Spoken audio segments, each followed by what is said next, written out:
Guck mal hier, die haben ihn gerade hochgehoben. Das ist die Transportposition. Wir haben hier einen Palace Liner, der jetzt so hoch ist, dass man das mal zeigen kann, denn die Position hat einen Grund.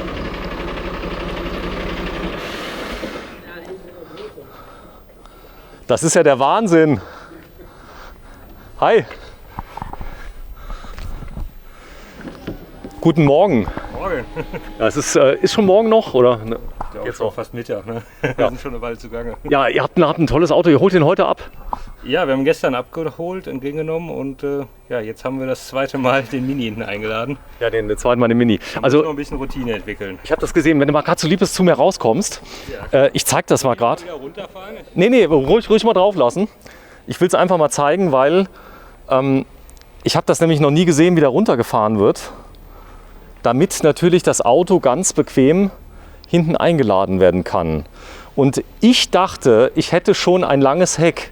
Ich zeige das mal gerade. Also das ist mein Heck und da dachte ich schon, oh mein Gott, das ist lang, das schwenkt ja ein bisschen aus. Aber was ihr euch da, ich sag mal, gegönnt habt, das ist ja noch länger. Ja, 4 Meter irgendwas sind das, glaube ich, hinter der Achse. Das ist ja krass, oder? Wir haben noch nicht so viel Erfahrung damit gemacht. Also mal gucken, ob wir damit Probleme kriegen werden. Ich hoffe ja nicht. Das ist so, ja. Ihr habt euch das entsprechend gegönnt. Das ist ein Traum, ein Palace Liner. Da braucht man natürlich einen C-Führerschein für. Dafür braucht man einen C-Führerschein, ja. Du hast einen C-Führerschein? Ja, habe ich. So, okay. Ich habe nächste Woche die Prüfung. Okay, und? Wie sieht's aus? Ach, sieht gut aus. Ich habe mir Sprunggelenk verhauen, deswegen musste mein Termin verschoben werden. Ja. Deswegen fährt mein Vater zurück. Und der hat auch einen C? Der hat auch einen C extra gemacht, ja. So, extra gemacht. Ist das viel Aufwand, den C zu machen eigentlich? Ach, es geht. Also wenn man mal irgendwie Prüfungen schon mal abgelegt hat, ein bisschen Theorie lernen, ein bisschen Praxis. Das ziemlich Coole hier an dem Auto ist, der Palace Liner, der hat jetzt eine Pkw-Garage drin. Wenn du die mal gerade bitte öffnest einmal, sei mal so lieb. Denn eine abnehmbare Heckkupplung mit dran, aber nicht irgendeine, sondern eine richtig große Basis hier. Artego, was ist das? Da ist ein Artego drunter. Artego drunter. Also ein Nahverkehrslieferfahrzeug von Mercedes-Benz. Und wenn man das hier so sieht, dann denkt man gar nicht, dass da ein Artego drunter ist. Ja, wenn er es jetzt macht. Ja, vielleicht noch verriegelt. Ist vielleicht noch verriegelt. Denn da ist jetzt wirklich ein Auto drin. Das ist total spannend, oder? Das ist richtig, das ist ja Wahnsinn. Also, ich bin ja das erste Mal jetzt damit, also super. Also, und der sieht von hinten sieht das so vollkommen harmlos aus. Man weiß gar nicht, dass da ein Auto drin ist. Mini, schön klein Mini. Mini. Cabrio, schön, also es passt. So, das heißt also, viele Leute träumen ja davon, ich sag mal, mit dem Camping Urlaub zu machen. Der eine hat ein kleines, der andere hat ein großes.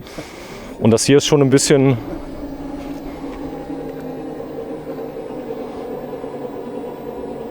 Und der ist auch neu, der Mini? Der ist passend jetzt so angeschafft worden, ja. Okay. Ihr habt jetzt relativ lange darauf gewartet, gell, aufs Auto? Wir haben Glück gehabt, wir sind dann über einen Händler dran gekommen, der hatte schon eine in der Warteschleife und ich glaube im November haben wir bestellt letztes Jahr. So, ich zeige das mal gerade. Das Ganze ist nicht hydraulisch, sondern wahrscheinlich über einen Antrieb gelöst. Das ist hier drin. Das Auto passt ja millimetergenau rein. Das heißt, ist der denn jetzt gebaut worden für die Mini speziell? Der ist eingestellt worden für den Mini, genau. Also ich glaube, ein Fiat 500 passt noch rein und gut, Smart wird auch reinpassen. Jetzt ist er hier ein bisschen tief. Wenn er hier jetzt so runterfallen würde, dann wäre wahrscheinlich, ging nicht, oder? Das heißt, man braucht noch Schienen. Genau, da sind noch die Schienen in der Mitte, die müssen wir dann davor legen. Kann man sogar noch vorlegen. Okay. So, das Schöne dabei ist, das ist der Aufwand ungefähr rein und rausladen. Was denkst du? 10 Minuten? Ja, also nach dem 10. Mal? Ja, das wird sich nur reinspielen müssen. Also jetzt gerade haben wir auf jeden Fall über eine Viertelstunde gebraucht. Das haben wir daran gemerkt, weil die Energieversorgung der Heckklappe nach einer Viertelstunde sich ausschaltet und dann muss man den Knopf wieder drücken. Ja. Und das heißt, wir haben auf jeden Fall länger gebraucht. Ich denke mal, wenn man es öfters macht, dann 10 Minuten, Viertelstunde. Hoffentlich, mal gucken. Aber. Nee, das wäre jetzt so, ich sag mal so das Nächste. Allerdings bist du hier natürlich, Länge von dem Fahrzeug 12 oder was hat der? Ich glaube 11,40, 11,30. 11,30, also du bist so hart an der Grenze, was zulässig ist. Ich glaube 12 Meter in Europa. Es sei denn, Genau. Da gibt es nur Amerikaner, die unterwegs sind. Darf man kurz reingucken bei euch zusammen? Ja, ich glaube, so wild sieht es nicht aus. So wild sieht es nicht aus. Aber stark ist doch hier die Position, wie der runterfährt. Also das ist doch toll, oder? Ja, also vor allem die Ansicht von vorne, die war Ich zeig dir mal. wie hoch das geht. Ich muss mal drunter klettern. Ich habe das eben gesehen. Ich habe gedacht, die Achse wäre kaputt. Und ihr müsst irgendwie die Achse neu machen. Und da steht er. Ganz beeindruckend. Genau, wenn du ihn jetzt mal runterlässt. Ist das spannend.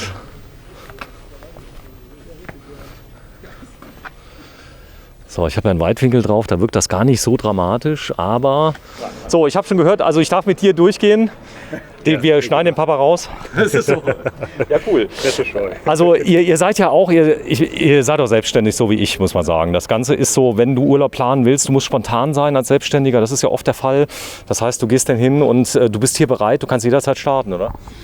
Ja, also wie gesagt, wir sind noch nicht unterwegs gewesen bisher, aber das ist ja der Plan, dass man spontan weg kann. Und so, der hat jetzt 1, 2, 3, 4, 5, 6 Stufen. Das ist schon jede Menge, oder? Ja, ich glaube, die Linern, die sind ja alle ungefähr gleich hoch. Ich geh mal kurz rein. Also man hat auch Platz hier drin, aber der ist natürlich deswegen so lang, weil ich sag mal, das ganze Auto muss ja hinten noch rein. Und der Vorteil ist, du hast jetzt ein Schlafzimmer, so habe ich noch nie gesehen. Also das ist ja riesig. Ja, dadurch, dass die Garage drunter ist, sitzt es natürlich recht hoch. Man hat nicht mehr so viel Kopffreiheit. Ja gut, da komme ich gerade noch drüber weg. Ja, damit kann man leben, ja. So, das heißt, du kannst auf beiden Seiten auch zugehen. Da ist jetzt hier in der Mitte ist das, ich sag mal, wie nennen wir das nochmal? Das Inselbett, das französische Bett? Nee, das ist ein... Ich weiß nicht genau, wie es heißt. Französisch ist, glaube ich, quer. Aber das war uns wichtig, dass beide ein- und aussteigen können, ohne dass der Partner dann aufgeweckt wird in der Nacht. Das war uns wichtig, dass man gut ein- und aussteigen kann. Ziemlich cool, ja. Das Bad ist auch klasse, das schließt direkt dran an. Ihr habt eine eigene Toilette, muss man sagen. Das heißt, ihr habt die Version gewählt. Dusche ist zwar da, aber aufs Klo gehen, man kann duschen und auf Toilette gehen zeitgleich quasi. Genau, mit Tür dazwischen, ja. Mit Tür dazwischen. Warte, ich mach mal Licht an, dann kann man das sehen. Tolles Fahrzeug. Also es ist von der Länge her natürlich nochmal 2 Meter länger wie meins, 3 Meter länger wie meins, das merkst du. Das heißt, wenn du hinten durchguckst und rufst nach vorne, kommt wahrscheinlich so ein leichtes Echo zurück von den Bergen, was so da ist. Innen drin kommt es einem gar nicht so lang vor wie von außen, finde ich. Also innen drin sehen die Modelle eigentlich alle sehr ähnlich aus. Ja, das heißt, du habt jetzt graues Leder. Achso, der stand so beim Händler oder was? Nee, das konnten wir schon noch alles auswählen. Das ist aber schön. Also das Grau ist mal was anderes, immer weiß. Ja. Beim Teppich sind wir noch nicht so sicher, ob der drin bleibt oder nicht. Ob wir den so, vielleicht wird der partiell wieder rausgenommen. Jetzt gerade im Bad, ob man da Teppich haben muss, ist halt die Frage. Ja, aber wir haben ihn erstmal ausgelegt, damit er sich ein bisschen platt legt. So, und hier vorne, da ist der Artego, das heißt der Arbeitsplatz von euch. Ja, jetzt fährt man ja so ein Auto nicht so einfach mit so 12 Metern Länge fast. Ihr habt Hilfsmittel eingebauen lassen. So, die sind drin. Ja, Rückfahrkamera, also auch eine dauerhafte Rückfahrkamera. Und die Birdview-Kamera ist da drunter. Ja. So, Birdview, das heißt, du kannst von oben aufs Auto drauf gucken. Dann hast du hier natürlich einen richtigen LKW drunter. Der hat eine Motorbremse, nehme ich an. Der hat einen Retarder drin, ja. Retarder drin, kriege ich jetzt auch noch. Also der Retarder, wir sind einmal die Bremsen so dermaßen heiß geworden, weil war ja vielleicht noch ein bisschen schnell. Was dahinter liegt. Genau, ja gut, bei mir sind es ja nur, sage ich mal, ich glaube 7,5 Tonnen maximal. Bei euch sind es ein bisschen mehr. 12 oder was hat der? Wir lassen es auf 15. 15? Krass. Ja gut, mit dem Mini hinten drin, das ist ja, da kommt ein bisschen was. Ich zeig das mal gerade, wenn man hier durchguckt. Guck mal hier. Das ist so ein bisschen wie so ein ICE-Abteil, wenn du so durchschaust. Und, ja, aber viel kürzer ist es innen drin bei dir ja auch nicht. Hier ist ja noch so ein Fahrradlift hinter, der nimmt ein bisschen Platz ein. Ah, das ist ein Fahrradlift? Sag mal, echt? Ja, geht nicht. Geht nicht, weil das Auto drin ist. Komm, wir sind fertig, ihr wollt losfahren. Und ich schneide das Ganze mal, aber ich wollte es mal zeigen. Ihr holt ihn jetzt ab. Was ist das für ein Moment, den abzuholen? Also, ich meine, er kam schon überwältigend gestern vor allen Dingen dann die Einweisung. Ja, haben die es gut gemacht, die Einweisung? Ach, die Einweisung war super, ja. Also, ach so, ihr habt die Werksanweisung bekommen? Ja, hier vor Ort dann erstmal ins Auto die Einweisung und es gibt so viel zu erklären, so viele Systeme. Wir hatten auch heute Morgen dann doch noch mal ein paar Fragen zur Alde und das bleibt nicht aus, glaube ich. Also habt ihr auch eine Alde Flow? Die haben wir nicht drin. Heute Morgen haben wir das gemerkt, dass das Wasser kalt wurde. Kalt wurde, aber ich glaube, es lag an der Einstellung noch vom System. Normalerweise sollten ja 2 Leute duschen können. Ja, es ist so, da sind ja, vielleicht müssen wir es noch nachrüsten. da sind 8 Liter drin. Zeigen. Es kostet auch nicht die Welt. Also es ist aber so genial. Du kannst duschen, bis der Tank leer ist. Und es ist immer heiß und du musst aber vorher auf heiß schalten, das ist alles.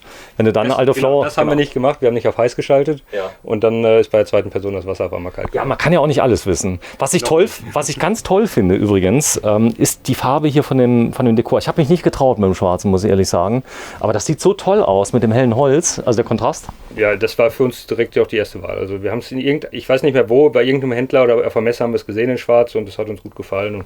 So, und ihr habt doch die Tischplatte in Schwarz geholt, die ist bei mir in Weiß. Ich habe mich nicht getraut, weil das Problem ist, ich halte die Autos nicht so lange und dann nehme ich lieber Autos, wo einer sagt, naja, das Auto kriegst du sicher verkauft, weil es sind ja so einige Farben, aber hier mit dem Grau und dem Schwarz richtig toll. Toll gelöst. Ist ja auch immer Geschmackssache so ein bisschen. So, und ihr habt Funkgerät dabei? Ja, haben wir mal zur Vorsicht, wenn wir irgendwo mal wirklich, wenn es eng wird und einer aussteigen muss. So, wenn du den jetzt runterlässt, was ist da zu machen mit der Fernbedienung wahrscheinlich? Ist das schwer? Nee, eigentlich nicht. Also Knopf drücken. die Zündung erstmal einschalten Ja. und dann ist hier eine schöne Fernbedienung. Ah ja, LKW-mäßig. Da kannst du jede Achse rauf und runter fahren.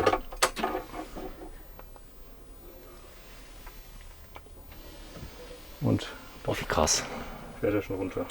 So, das heißt, du stellst auch die Nivellierung des Fahrzeuges darüber ein, oder? Später, wenn du am Platz stehst.